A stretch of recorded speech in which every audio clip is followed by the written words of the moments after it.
Alright gang, in this video we are going to introduce some of the basics of the linear regression model that we sort of vaguely described in the last video. And by the end of this we are going to have the final formula that we use for, again, this simple linear regression model.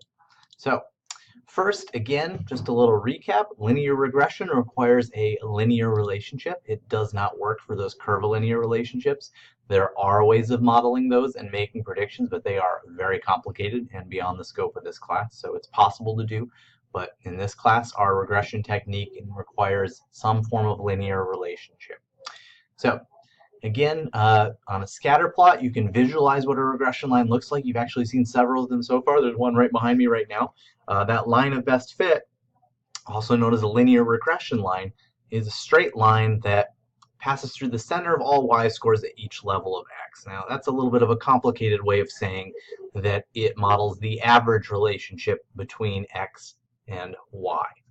Again, it does this on average. You're not going to play connect the dots. You're not going to hit every single score on X and connect them together unless you have a perfect linear correlation, which is very, very uncommon in reality. Really basically never happens outside of basic physical stuff.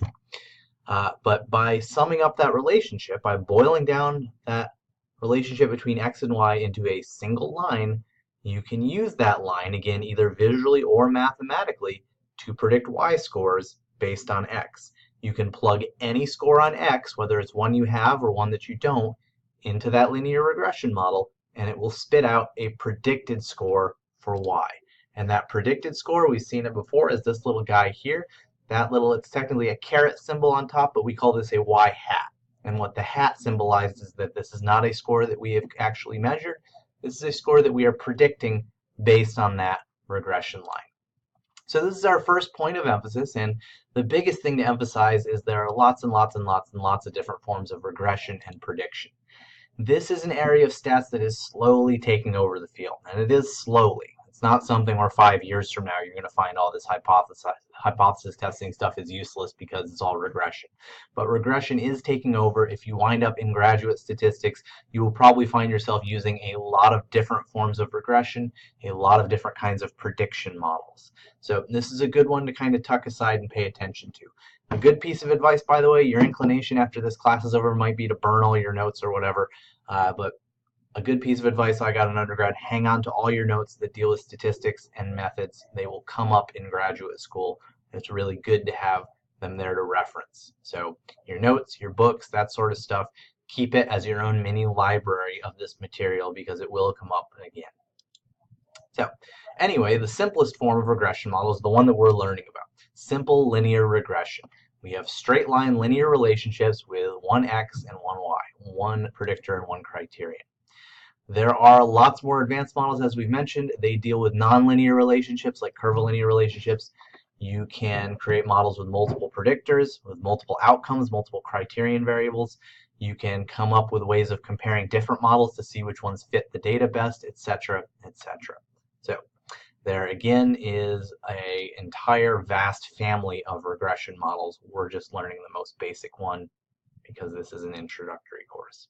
So again, the premise of linear regression is to create that line of best fit and use it to make predictions based on levels of x, where we can plug in any x score and get a y hat, a predicted y score that comes out.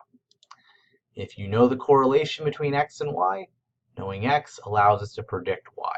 If there's no real correlation there, then your predictions will be extremely weak and inaccurate. If it's a zero correlation, you actually can't make any predictions at all, but that almost never really happens. So the stronger the correlation is, the better your predictions are. If I know your ACT score, I can predict your GPA. If I know your cholesterol, doctors do this all the time, I can predict your risk of heart disease. That's a big part of how doctors tell you what you're at risk for or what issue you might be developing, is using predictors. If I know how many hours you work, I can predict your stress level.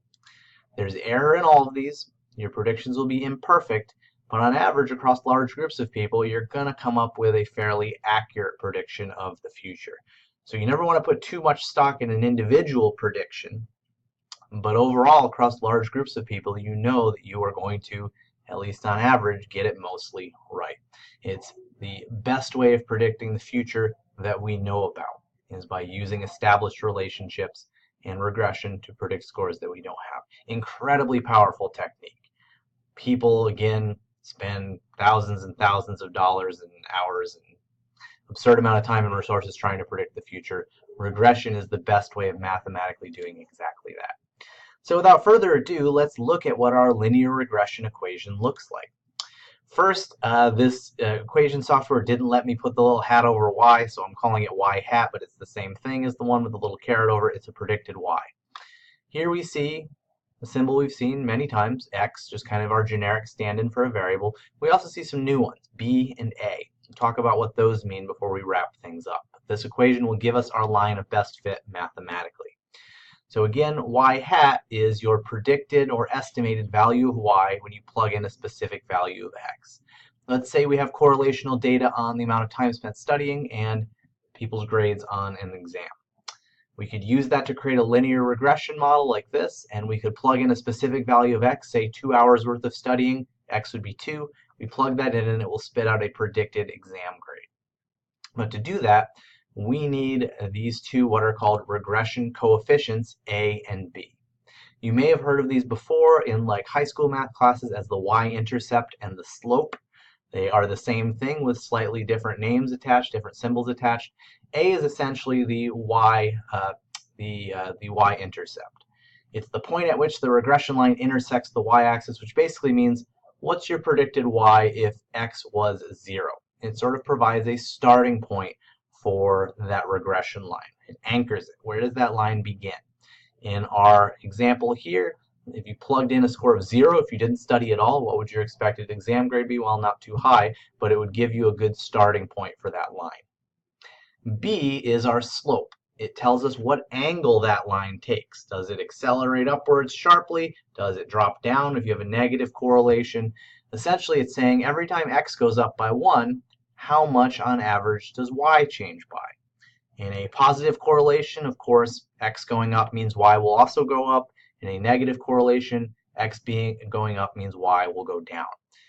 Studying and exam grades are, of course, positively correlated. So the slope would describe every time x goes up by 1, every time you study an extra hour, on average, how much do exam grades improve? And then x is just a stand-in. You can plug in any value that you want, any amount of studying in this case, and it will again spit out a predicted y. If I study for 2 hours, what grade can I expect to earn? If I study for 5 hours, what can I expect to earn? For 10 hours, for 20 hours. You can plug in any value in there and get a predicted score on your y variable. And again, the stronger the correlation is, the more accurate that prediction will be. We're going to get into kind of the weeds of these regression coefficients, both conceptually and in terms of how to calculate them in our next video, but that's going to wrap things up for now. So see you in the next video when we will put this to work and figure out how to actually calculate those regression coefficients and start using that model to make predictions.